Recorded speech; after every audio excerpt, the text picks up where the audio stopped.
भक्तवृन्दस्य ज्ञानाञ्जनशलाकया चक्षुरुन्मिलितं येन तस्मै श्रीगुरवे नमः। वन्देऽहं श्रीगुरोर्श्रीयुतपदकमलं श्रीगुरून् वैष्णवांश्च श्रीरूपं साग्रजातं सहगणरघुनाथान्वितं तं सजीवम् साद्वैतं सावधूतं परिजनसहितं श्रीकृष्णचैतन्यदेवं श्रीराधाकृष्णपादान् सहगणललिता श्रीविशाखान्वितांश्च। हे कृष्णा करुणा सिन्धो दीनबन्धो जगत्पते गोपेश गोपिकान्त राधाकान्त नमोऽस्तुते। तप्तकाञ्चन गौराङ्गी राधे वृन्दावनेश्वरी वृषभानुसुते देवी प्रणमामि हरिप्रिये। नमो महावदान्याय कृष्णप्रेमप्रदायिने कृष्णाय कृष्णचैतन्य नामिने गौरपुषे नमः। पञ्चतत्त्वात्मकं कृष्णं भक्तरूपस्वरूपकं भक्तावतारं भक्ताख्यं नमामि भक्तशक्तिकम्। श्रीकृष्णचैतन्य प्रभु नित्यानन्द श्री अद्वैत गदाधर शिवासादि गौरभक्तवृन्द। हरे कृष्णा कृष्ण कृष्ण हरे हरे हरे राम राम राम हरे हरे। नारायणं नमस्कृत्य नरं चैव नरोत्तमं देवीं सरस्वतीं व्यासं ततो जयमुदीरयेत्। Reading from Srimad Bhagavatam, 2nd Canto, 9th chapter, verse number 34. So this is the continuation of Chatusloki Bhagavatam, and this is the third verse out of the four. In the first verse, Lord explained about himself, how he is eternal cause of everything, and everything emanates from him, exists in him, and ultimately dissolves in him. And in the second one, he explained about his Maya, how he performs his pastimes with the help of his Maya, and it is of two types, because Lord has two types of creations, the spiritual and the material, and correspondingly there is Yoga Maya and Mahamaya. So it is called Yoga Maya because its purpose is to unite the devotee with the Lord, and the other one is called just Maya because its purpose is to keep people in illusion or in ignorance. So Maya means deception. So she deceives by covering and by presenting material objects. So Sri Vishwanath Chakravarti Thakur said that it has three features of Pradhan, Avidya and Vidya. Pradhan is what creates the objects, Avidya covers the reality and presents things as they are not, and Vidya is that by which you can slowly understand what is going on. So now in this next verse, he is explaining about the rahasya, because he said Jnanam param guhyam yad vijnana samanvitam sarahasyam tadanyam cha grihanam gantam maya. So how he is present and maintaining the world, he explains this. यथा महान्ति भूतानि भूतेषु चावचेष्वनु प्रविष्टान्य प्रविष्टानि तथा तेषु न तेषु. Says that just as the material elements have entered into the living beings, which are of various types, high and low, and at the same time they have not entered them, they also stay outside. In the same way, Lord is existing inside everybody, and He is also not staying inside because He is also separate from everyone. So this is the simple meaning, and the more elaborate meaning is given by the commentator. Evam cha mayam yog mayam cha tantrenaiva lakshitva ताभ्याम अधिकृतेषु सगुण निर्गुण लोकेषु ब्रह्मणा पृष्ठम स्वस्व क्रीड़ा प्रकारम तंत्रेणैव यथा. So just as he has explained both types of Maya in one verse, and it was interpreted in two ways to understand what is Maya and Yoga Maya. So both have their different fields or jurisdiction. One is active in the material world and other is in the spiritual world. So called Saguna and Nirguna. So Brahma has also asked that what is the way that Lord performs his Leela or pastimes, his play. So that is being described in this verse, and because he is performing his pastime or activities in two different places, so the verse is simultaneously talking about both of them, and that's why it has to be interpreted in two ways. It says Yatha Mahabhutani Akashadini Bhuteshu Dev Manusya Triyagadeshu Anupravishtani Tesu Uplabhyamanatvat Apravishtani cha Prithag Vidyamanatvat. So just as the five gross elements beginning from the ether onwards, they have entered all the bodies, whether that is of the divine gods, human beings, or the lower animals. Everybody has this. We have earthly element in this. There is also water. There is air. There is also fire. We have temperature, and food is digested. And then there is ether, the space. So these five elements are there, and therefore there are five senses with which we sense them. But the elements also exist outside. They are not that elements are just into the bodies and then there are no more elements. They are also staying outside because the external elements, external objects are also made of these things only. Except that in some object there is more earthly element and in some there is more watery element.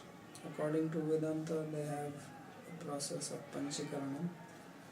It says that every element has 50% of that particular element and 12.5% of the other four. So if there is water, then it is 50% water and 12.5% of the other elements. So that's how they define.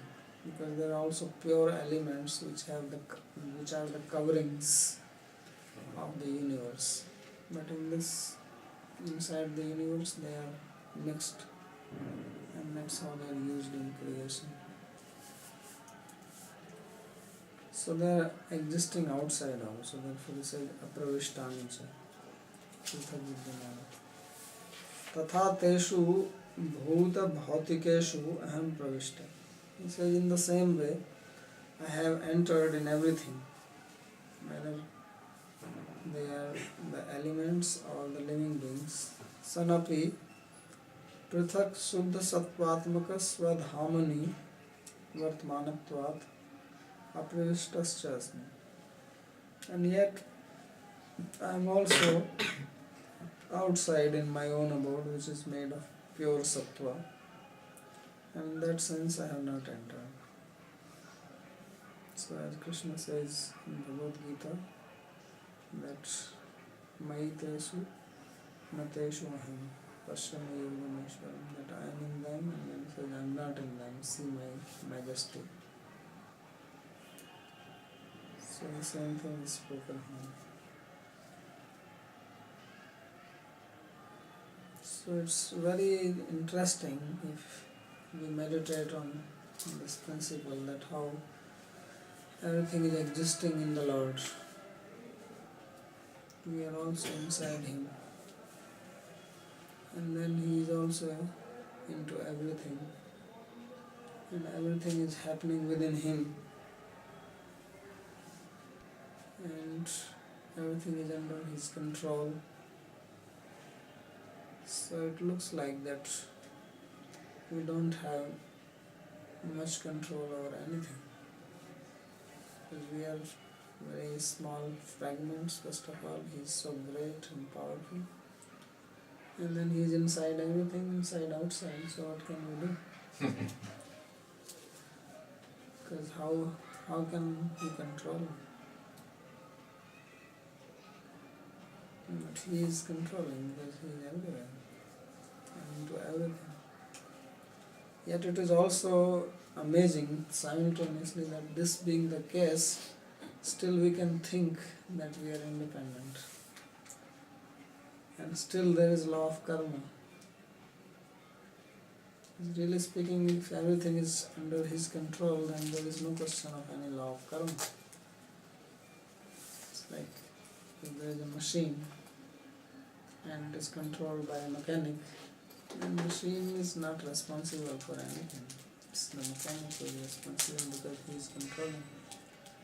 So if we are being controlled by him inside out, then how is that we can be responsible for anything?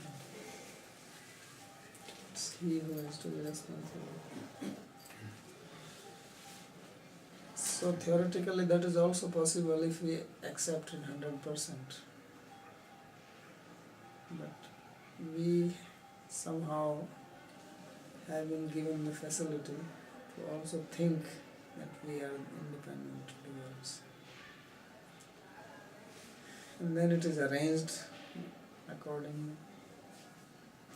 And these people who wrote this book of secret, they very much believe in that everything is depending on our wish. And that's what this book is saying. And this is the secret. That when we wish, I was reading somewhere that somebody was saying that whenever we wish, I think it was that Tony, what is his name, this famous American, tall, his name is Tony, who has written this book, Awaken the Giant Within. Yeah, I know that book. Oh, Anthony Robbins. Anthony Robbins, yeah, Tony Robbins or Anthony Robbins. Tony? Anthony is called Tony. So he is saying that when you desire something, then the whole universe starts moving according to your desire. It's arranged like that. Only Pura Paksha will be that what about if somebody else is desiring differently? So to whom the universe will listen? You want to steal somebody's money. So now the universe has to arrange things in such a way that you can steal. But the person who has the money, he doesn't want that you steal. So the universe also has to arrange that you cannot steal. So to whom he will listen now? He will be confused. So this I want to ask the secret people. And what is the secret behind this? Of course, they can say that one who has the stronger will, then the universe will listen to that. So that's why there is so much terrorism. Because these people have stronger will than people who want peace. So they are being successful. But Bhagavatam says that it is not that you can control by will, but ultimately it is God who is controlling. Our will sometimes can match. So just like Lord, He has inconceivable power. And He is the one who has created the universe. And the universe is running on certain principles, certain laws. Whether that is the law of gravitation or law of friction. Friction is also very important. Imagine if there was no friction, then you would collapse from this chair and you won't be able to hold this little thing and you will slip. So without friction, life will be impossible. If everything was very smooth, you will not be able to stop. Once you go on your scooter, you start, it won't stop because there is no friction. So we are actually surviving because of the friction. Not only because of the movement. So anyway, there are many laws. Law of electromagnetism, and there is law of karma, law of creation, all these things are there. So now the Lord, He is the creator. He is the one who has made these laws. And He does not come under the survey of these laws. He is supremely independent. That is the meaning of independent, that He is not under the control of any law. But when He comes to the material world, He also performs activities which seems that He is following the law. Because He also takes birth, and He grows, and if He is walking and He stumbles, then He also falls down. Law of gravitation. It's not that he stumbles and He doesn't fall. And if He jumps up, then He naturally comes down by the law of gravitation. That means He is also following it. Otherwise, if He jumped up, then He can stand in the air and not come down. But He was not doing like that. We don't hear that Krishna was jumping and not coming down. And He was eating and He was also feeling hungry. He was also passing urine. And we'll say that God does not pass urine or stool, but according to Bhagavatam, He was also doing that. When He was upset with the gopis, He will go and pass urine in their house. It's written in Bhagavatam. They are coming and complaining to Yashoda. May nothing. So He was following the rules. Now it does not mean that He becomes under their control. Just because the law is there and you follow the law, then it doesn't mean that you are under its control. There are others who are under its control, but if He wants and He jumps up, He can decide not to come down, then gravitation cannot pull Him down. So many times He also does activities which don't follow the law. So that's what we read in the previous verse, that how He was manifesting His form, sometimes 200, suddenly universal form, then again 200 form, 400 form. So this is not following any law, because no human being is able to do that. So it appears that mostly He is following the law, and other times He is not, but in both stages He is not under the law. So just as in his case, sometimes the law and his will, they match. Means his will is to act as the laws are behaving. So it appears that he is following the law. So similarly, what happens that when we desire, sometimes our desire matches with the universal desire, and then things happen. Then you start thinking that it happened because of my desire. And to some people it can happen more than others. So just as in case of Krishna, when he is following the law, he is not under the law, although his behavior is matching with the laws. He is not outlaw. Similarly, we are actually under the control of the law, but sometimes the law seems to match with our desire and we think that it's happening because of our desire. Not that we are under the law, but we are above it. And this is taken as a secret. It's actually happening like that. But really speaking, it doesn't happen like that. Because if it was true, then everybody would become billionaire. And certainly there will never be an economic crisis. Because nobody wants that. Now everybody is scared and nobody is in favor of economic crisis.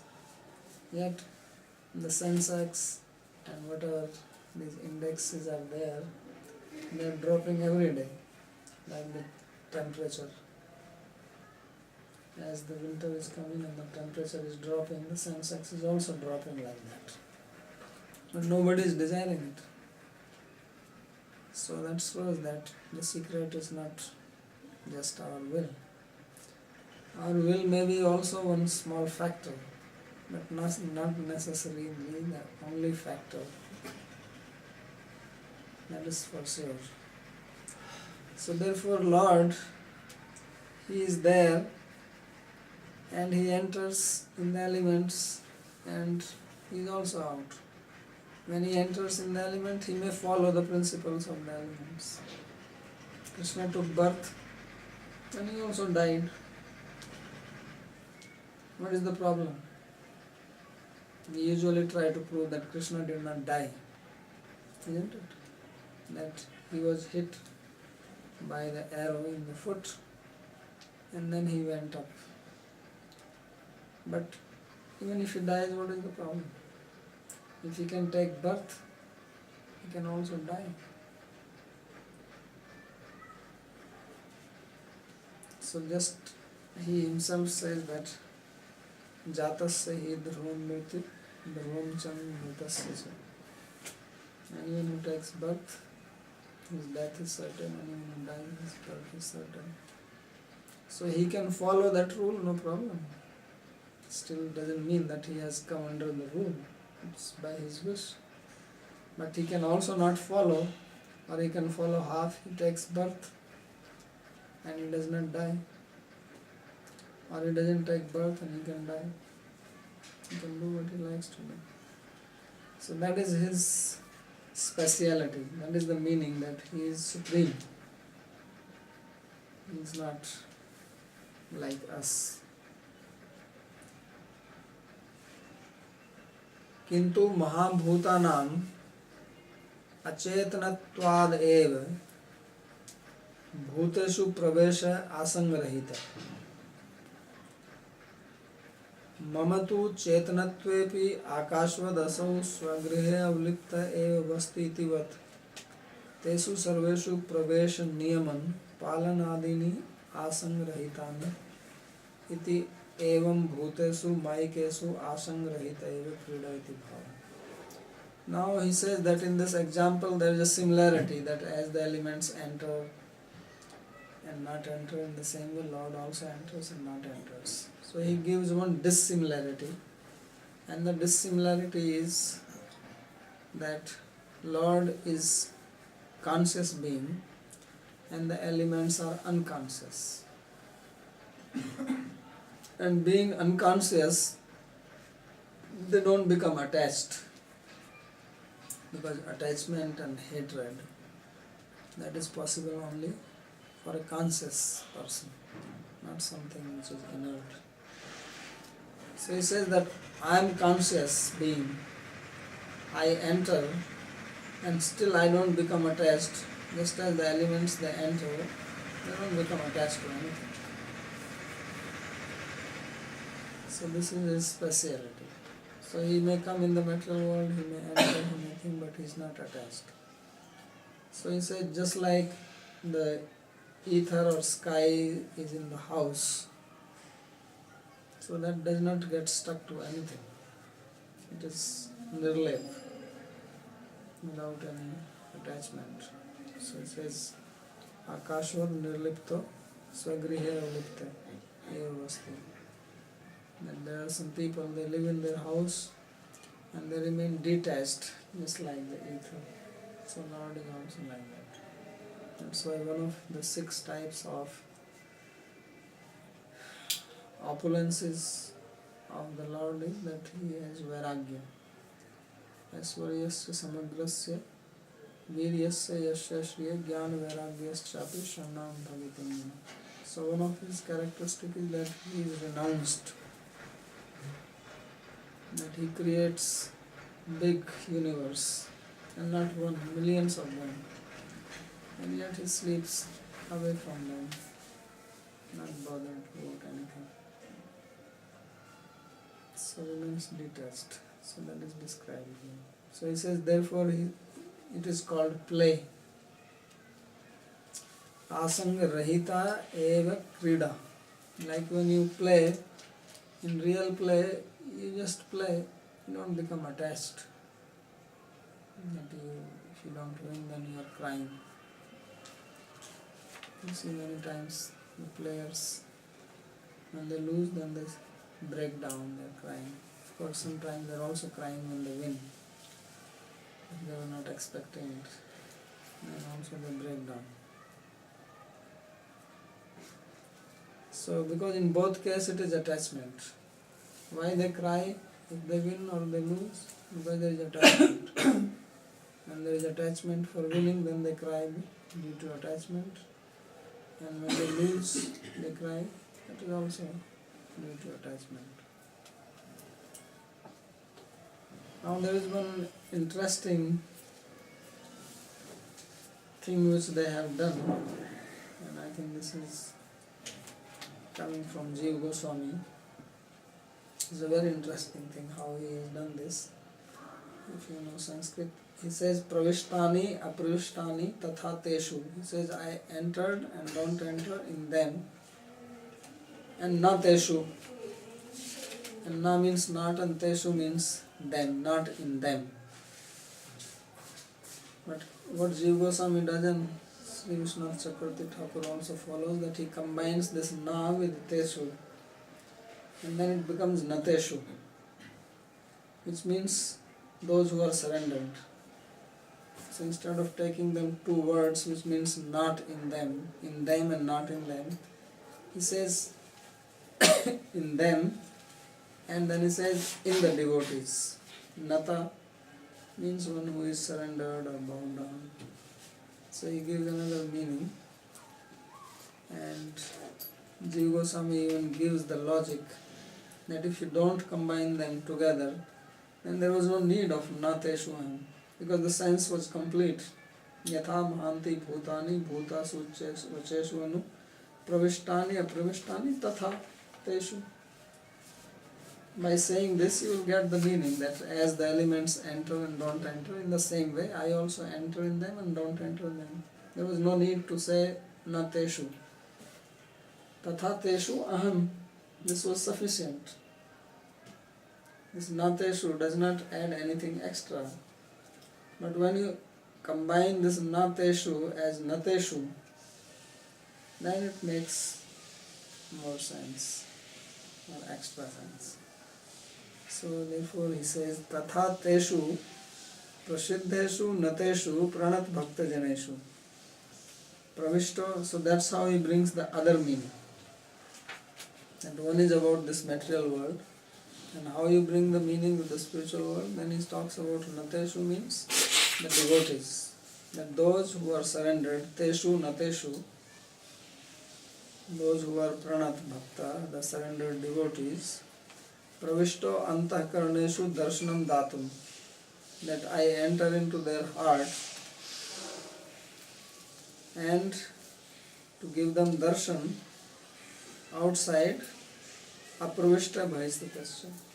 So he says that, Lord says that I enter into the heart of my devotees. So that is entering. But he also remains outside so that devotee can also see him with the eyes. So not entering. So as it is described in the story of Dhruva Maharaj, that when he was meditating and his meditation became very intense because he was meditating on Lord Vishnu and his mind was completely concentrated on Vishnu. And then Lord appeared in front of him to bless him. But Dhruva is sitting with his closed eyes and his mind is fixed on Lord Vishnu's form. So now how to get him out? So what he did, that he removed his internal form. So he was coming in complete absorption and suddenly he doesn't see Lord Vishnu. So now when he doesn't see, he became disturbed, he opens his eyes and he sees him standing outside. So this is how he gave him darshan.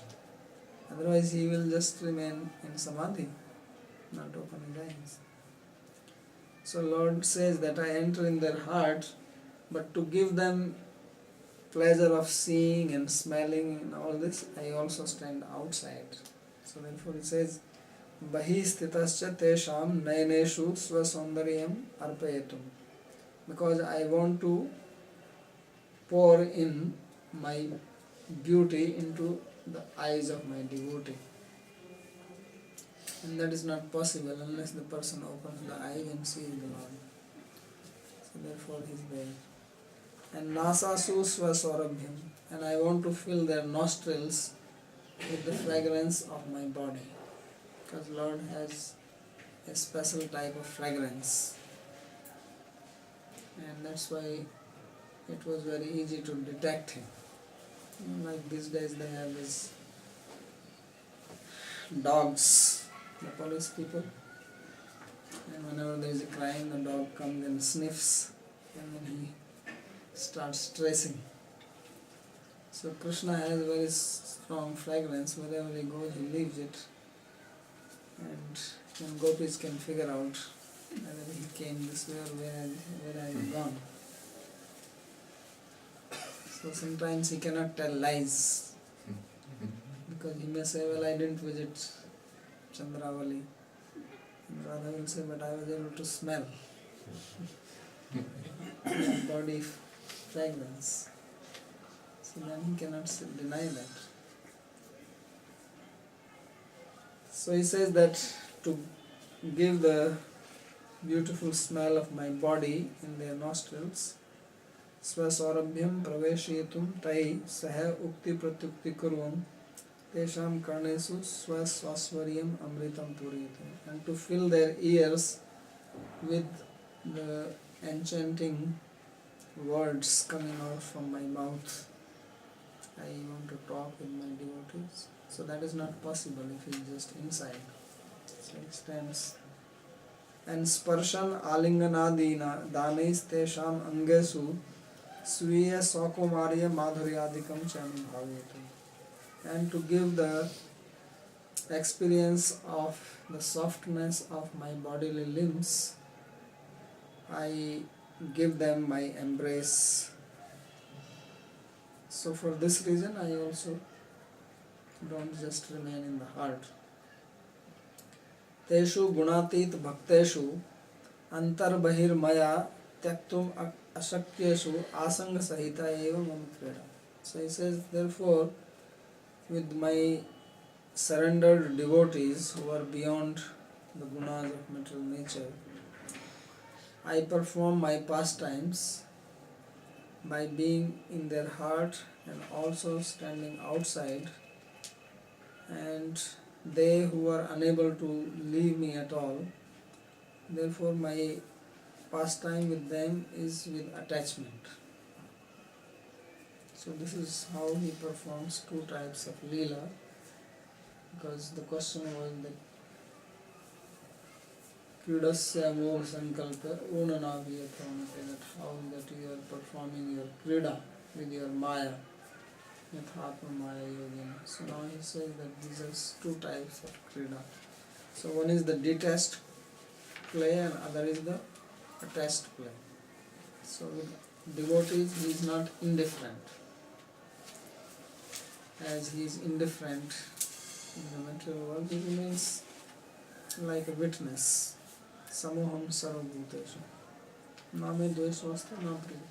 I am equal to everybody, not attached, not detached to anyone. But with devotees he says, Maiteshu chapiham. That with devotees they are in me and I am also in them. Ye bhajanti tu mam bhaktya. So this is the two type of pastime. Devotees are in the spiritual world and there he is not indifferent. And non-devotees are in the material world and with them he is indifferent. So this is the meaning of this verse. Then we come to the last verse. And this verse looks very simple. It is very interesting.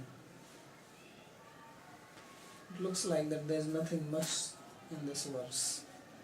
It says, Etavadeva jigyasyam tattva jigyasunatmanah anyayatirikabhyam yatsat sarvatra sarvada. It says that an inquisitive person should only inquire this much or know this much, that by positive as well as negative statements I am everywhere, always, all time, all places. So that's all has to be known. And this is the end of Chatusloki Bhagavatam. That is the essence. So Sri Vishwanath Chakravarti Thakur says, Atha Bhagavat Shikshitam Aham Karvani Yatandrita iti Brahmana Prarthitam. Brahma has prayed that Bhagavat Shikshitam Aham Karvani Yatandrita Nehamane Praja Sarve Badheyam Yadanugrahat. His prayer was, and twice he had asked for this, that my dear Lord, please bless me that I will perform your will without lethargy, and while engaging in the act of creation will not become bound by it or become proud. So now that is being answered, or that blessing is being given in this verse. Because if we know that Lord is there everywhere and under all circumstances, then we will not become proud. And of course, this has many other implications, mainly on bhakti. And this is going to now translate this on Rahasya, that Prema Bhakti as well as Sadhana Bhakti, because that one was remaining. So he says, Prarthitam cha prapti sadhanam ati rahasyatvat. So he has prayed to the Lord to give the means for this, and because this means is very secret, this is the top secret, Bahiranga jana agamyata eva aha etavan. So Lord has also answered in a secretive manner, so that those who are not devotees will not understand anything from this verse. They will not grasp that what is the big deal about it. It looks so simple verse, and one will wonder that why, if he is going to speak only 4 verses, and he must say something very profound. after all condensing the whole thing into 4 slokas. So therefore Vishwanath Chakravarti Thakur says that it looks simple but it has the meaning which is hidden, confidence. Atra bahutar shastra anusandhanam api na apekshitavyam iti bhava. So first thing is saying that to know this secret, you don't have to search many literatures, study so many books. There is no need. Because if somebody is jigyasu, tattva jigyasu, wants to know the truth, absolute reality, then naturally he must search a lot to know it. So he will not say that there is no need. Only this much is to be known. And if you know this, then everything else is known. Tattva jigyasuna atmanah swasya shreya sadhan tattvam gyatum ichchuna. So one who is trying to know the process of practice by which one will attain the ultimate shreya, how to attain the topmost goal of life, what is the process, what is the practice. Then he says, Janena jigyasam Sri Guru Charanebhya Sikshaniyam. He should only ask this much from his Guru. There is no need of asking so many other things. Tvaya tu mad anugrahad avgamyate eva iti bhava. It also means that you are going to get this knowledge from me by my grace. Kim tat yat says, what is it which has to be known? He says, just know that one thing, because he does not say what is that thing. Just know that one thing or one process which is everywhere all the time, both by positive statement and negative. Anvaya and Vyatirek.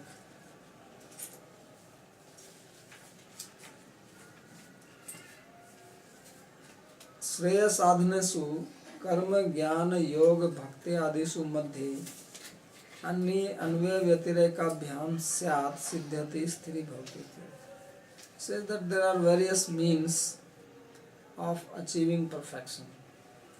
There is the path of karma yoga, jnana yoga, ashtanga yoga and bhakti yoga, and many others may be there, but at least in the scriptures these 4 are mostly talked about. You don't hear anything other than this 4 things. So he says that among these, which is that process which what I will say,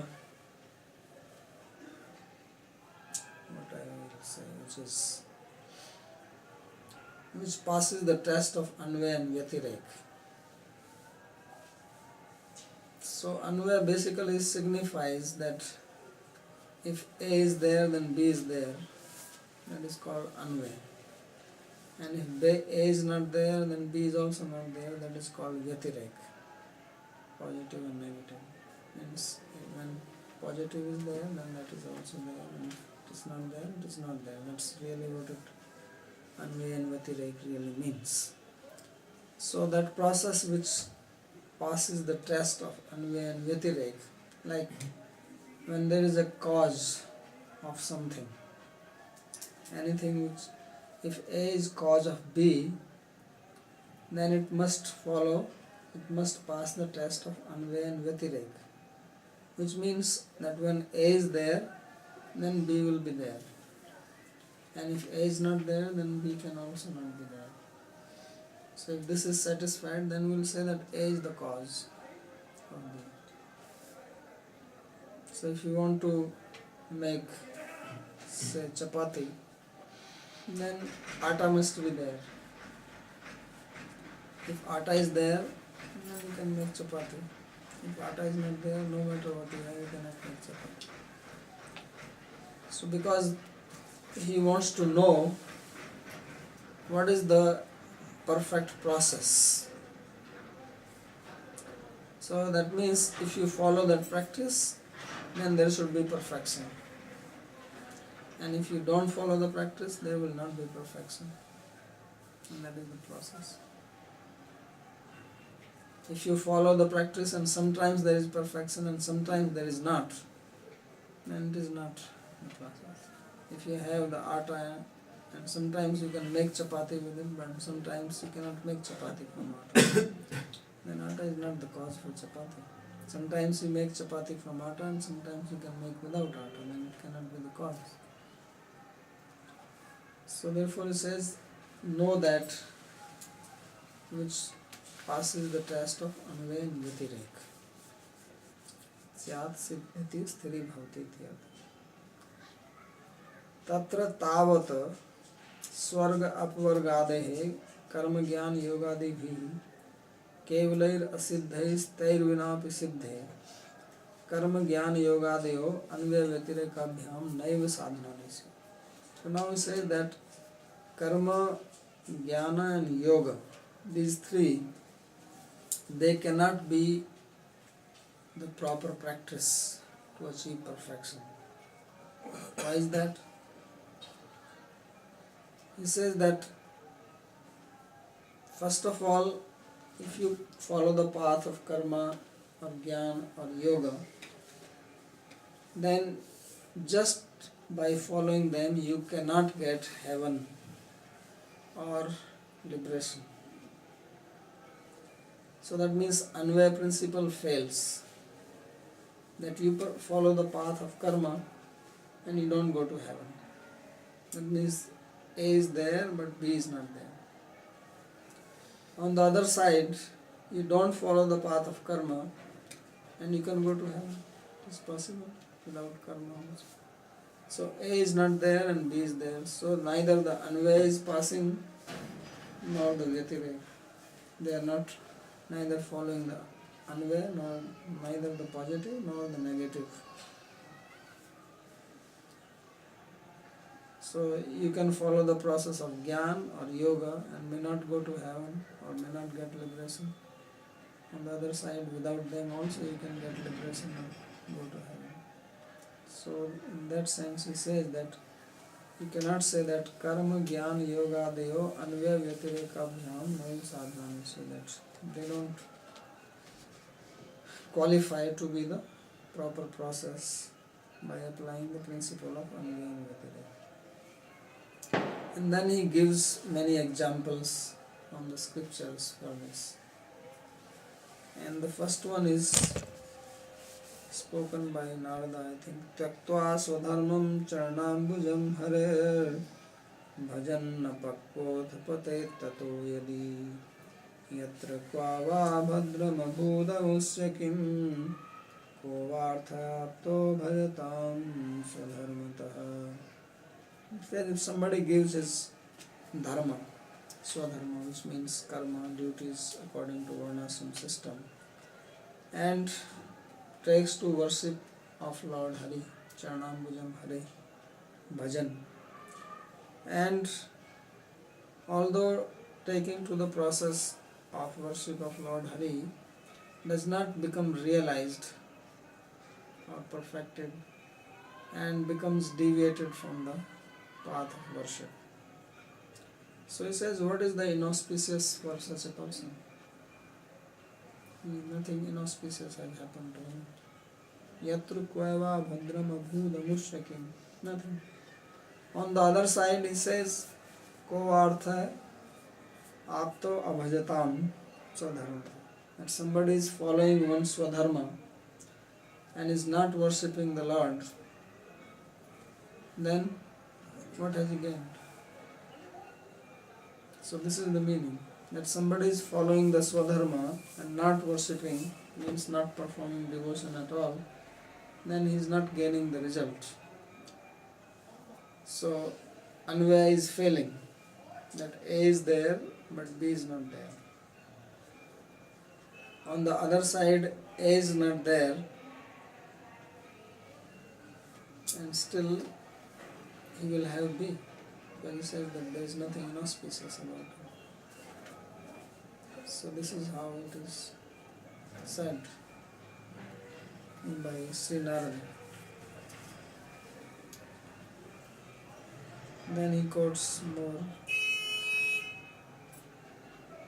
and this is Shreya Sritim Bhakti Mudasyate Vibho Klishyanti Kevala Godhalabhye Tesham Shaukleshal Eva Shishyate Nanyadhyathastu Tushavaghātinam. This is a verse by Lord Brahma, 10th Canto. Says that those people who have dropped the path of real auspiciousness, which is bhakti, and they are endeavoring to attain liberation. So he says they go through a lot of hardship while practicing, and the end result for them is also hardship. Kleshal eva shishyate yatha sthula tusavghatinam. As if somebody is beating the husk, thinking that rice is going to come out of it. So while beating it, there is labor, and when he stops, then also he is miserable because he is still hungry and there is no food. So the same thing, you follow the path of jnana without bhakti, it is very problematic to follow it, and after following it, still you feel empty and spaced out. So nothing substantial one gets. पुरेह भूमन् बहवोऽपि योगिनः त्वदर्पितैः निज कर्म लब्धया विबुध्य भक्त्या एव कथोपनीतया प्रपेदिरे अंजोच्युत ते गतिं पराम्. This is also the next verse by Brahma. So in the previous verse he said that they follow Gyan Marg, they don't get anything. A is there, B is not there. And he gives the example of Bhakti, that people follow, many people, O Lord, in the past, many great yogis, they have Tvadarpito Hiyanija Karma Labdhaya, that they have offered all their desires, everything unto you, Vibhuddha Bhaktya eva kathopnitya, and then performing bhakti in the form of hearing your pastimes.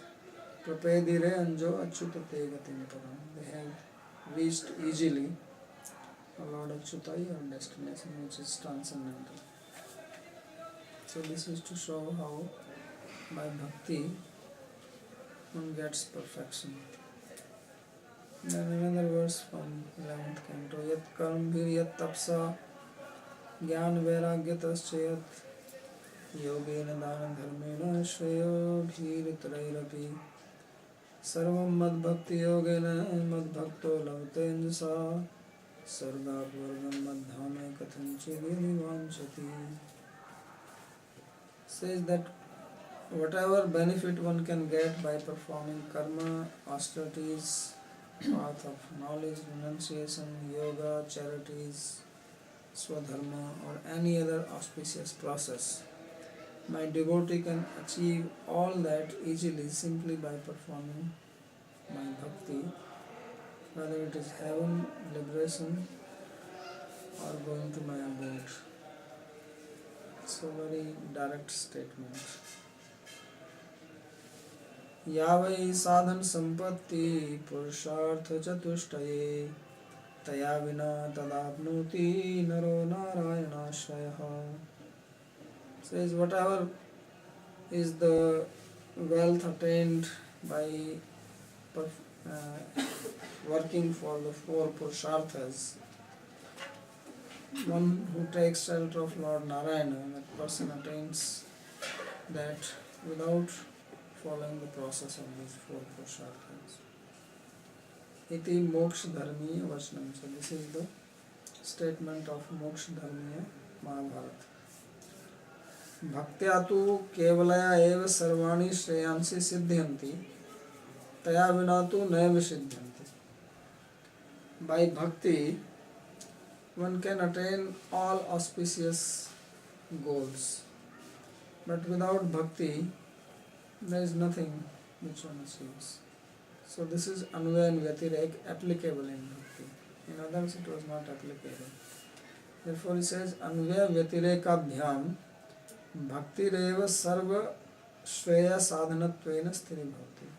By the process of Anvaya and Vyatireka, it is only Bhakti which is concluded as the best sadhana process. And therefore he quotes now an example of Anvaya. तथाहि अन्वयेन यथा अकामः सर्वकामो वा मोक्षकामोदारधि तीव्रेण भक्ति योगेन यजेत पुरुषं परम्. Whether one does not desire anything or has various desires or desires liberation, one should simply worship the Supreme Person by powerful bhakti yoga. So this is the statement of Anvaya, that by doing this one will achieve anything one wants. So in the rest of the commentary he is going to prove more about bhakti and how bhakti is the only process, how it is possible everywhere, all times. This sarvatra sarvada also does not apply to other paths. Like Gyan, the process of Gyan cannot be followed by a baby. He cannot do that. But bhakti he can also do by hearing, or at least he can hear. So similarly Varnashram, one has to be in Varnashram to perform karma. Yoga also cannot be performed by everybody and at all times. So he will show that how it is applicable in all yogas, all ages. When you are sleeping, then also you can do bhakti. You cannot do other processes. So bhakti is the only process, and this is the secret in this verse. So I'll stop here.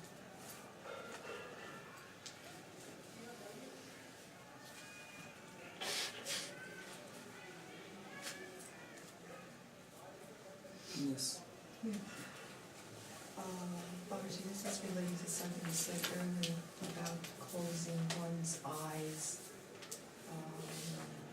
I guess the way I understood it is if you go to the temple to have darshan and then you close your eyes to meditate on the Lord, is that not like a way of like rejecting or being offensive towards God? Why you have to close the eyes in front of the Lord? I have seen people do it. I've even done it occasion in the past. I would go in and then I was thinking, well, this is like more reverent. I would look and then I close my eyes and then try to like imagine being here. So could that be seen as one trying to be more reverent, or it's just that they're not aware of what they're actually I doing? think most people are not aware.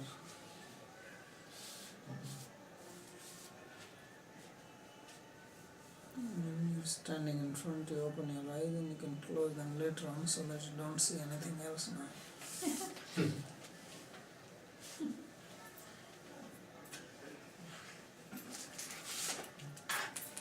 So they will open the eyes when they go away from the Lord and not closing when they're standing in front.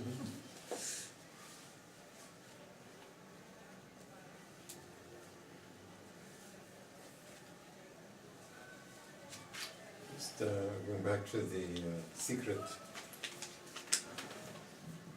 that, I mean, obviously it's very simplistic and also missing the main point of, that there's a supreme controller. But it seems to be, let's say, coming out of this idea that's becoming more prominent now, of or a certain recognition of the mind-body connection, you know, of the connection between mind and matter. So, in a sense, if the lawmaker or the creator has, in fact, made Prakriti in this way, you know, that the mind actually has a certain impact on matter, and like in science, for example, that some people have been saying that the greatest discovery of the last century was not quantum physics or, you know, a whole list of other amazing discoveries. The most amazing discovery was to realize that by virtue of a consciousness looking at a certain set of phenomena, that just by the act of looking at it, the consciousness begins to impact on the result. And this was something that was before they had never considered it in these terms. They thought, that consciousness was just a neutral observer. They made science as objective. They took out the subjectivity from it. It is the beginning of classical science. So it seems that there is a certain element of this, in that is influencing this thinking, but then they just blow it way out of proportion. Yeah, of course. And if you study Sankhya, then you know that it is coming from subtle to gross. Mm-hmm. The gross elements have come from the subtle, from Mahatattva, which is the intelligence factor. Mm-hmm. So we know that. But we also know that there are other factors. And that is not the only one. Mm-hmm. And if you study Yoga Sutra, then there is a whole section, one chapter called Vibhuti Pad, which only describes these things. And by meditating on this, you get this power. By meditating on this, you get this power. You can do this, you can do that. But then at the same time, it is also there that there is not that you can get every power. Mm-hmm. Yeah, this is another thing. It's a very specific training. Yes. Now they have yogis hooked up to machines and doing all kinds of things. But it's not it took a lot of preparation. So again, they are trying to, although they are trying to prove subjectivity, but again they are trying to make it objective. It's very interesting that they want to show that how by your subjective thoughts you can bring a change, but the way they are studying, they want to prove it objectively. Yeah. Because science is like that. If you don't prove it objectively, they don't accept it as science. So again they are dragging it into objectivity. Mm-hmm. Let's make it mechanistic and sell it. Yeah, of course it's there. It's not that it's completely wrong. It's not that this is the only thing. And then people are just thinking. And if you want that it is the only thing, then you also have to do sadhana for that.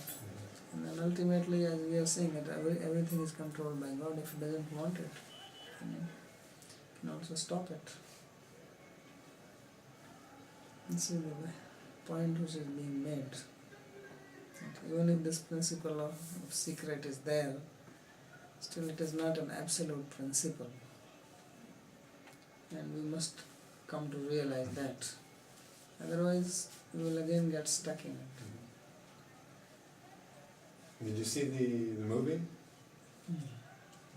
Yeah, we found this movie, The Secret. I didn't even know what it was about or hadn't heard about it, and it's more like documentary in a way.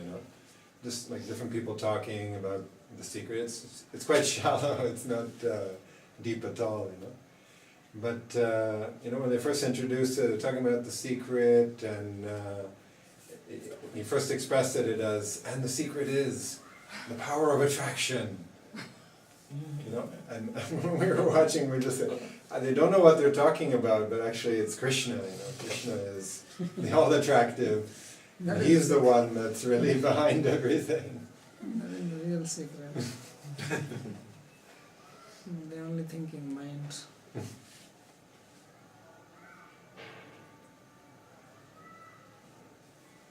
So what about the desires of a devotee?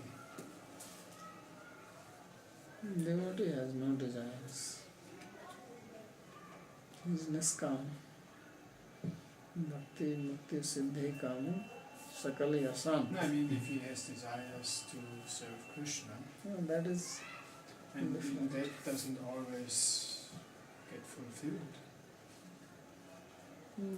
That also ultimately depends on Krishna.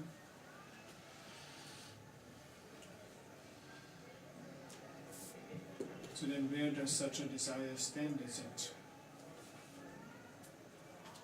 Maya or is it No, it's not Maya. Why should it be Maya? It is desire to serve.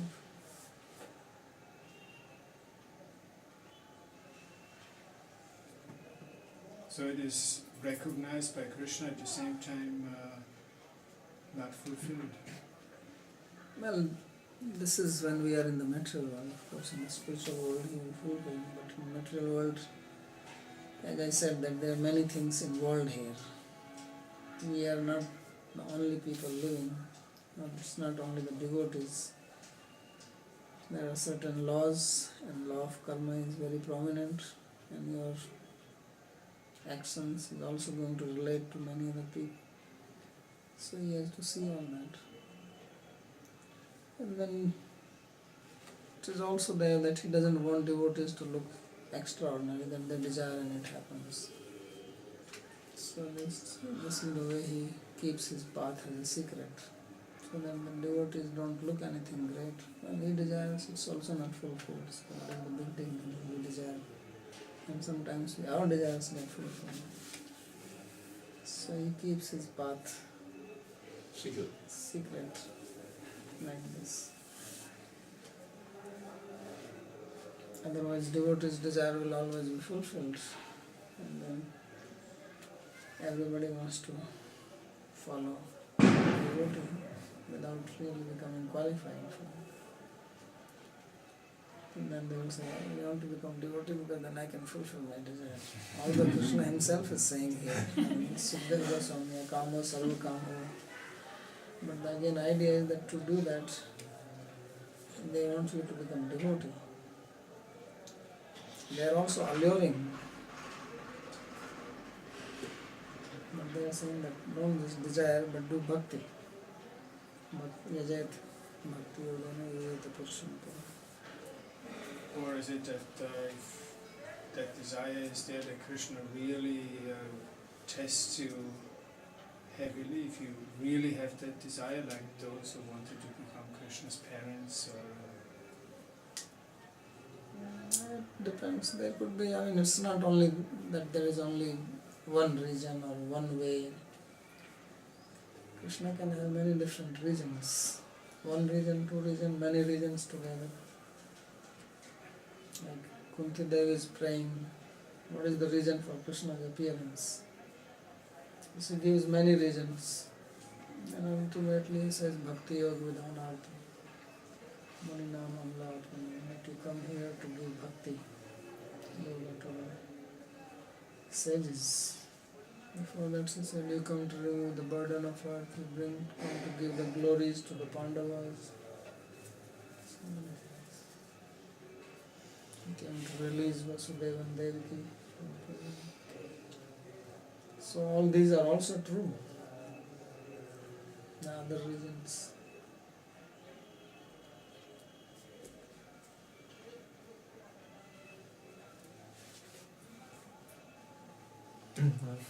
Some question to Maya and Krishna's energy.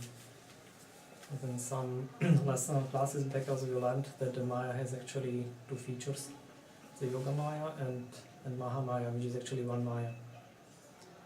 I have a question, why there is actually a classification of Krishna's Shaktis and energy in three? Could it be like that if Maya at one side is a part of Parashakti, and at the same time constituting as the same energy the Maya Shakti? Couldn't be said like that there are actually only two energies? Yeah, these are two energies which are also, and one of these, like this Maya Shakti, is like kind of coin which have two sides. And these are other two energies- Shaktis, one is Antaranga, one is Bahiranga, Mhm. internal and external. Mhm. But external is like shadow or under the control of internal. So sometimes control and the controller, they are spoken by the same name. So then the word Maya is used. And you were mentioning some classes back that the Gaudiya Vaishnava philosophers, they try to bring this word and the other word together, and and bring also like this kind of shaktis together. How it can be reconciled, like by this classification of this energy, also which we know as Antaranga, Bahiranga, and Tatashta. When you use them in the service of Krishna, then Bahiranga also becomes Antaranga. We have food which is Bahiranga. We offer it to Krishna and it becomes Antaranga. So this is how you combine. We have Maya, and if it is used in the service of Krishna, then it's not Maya anymore.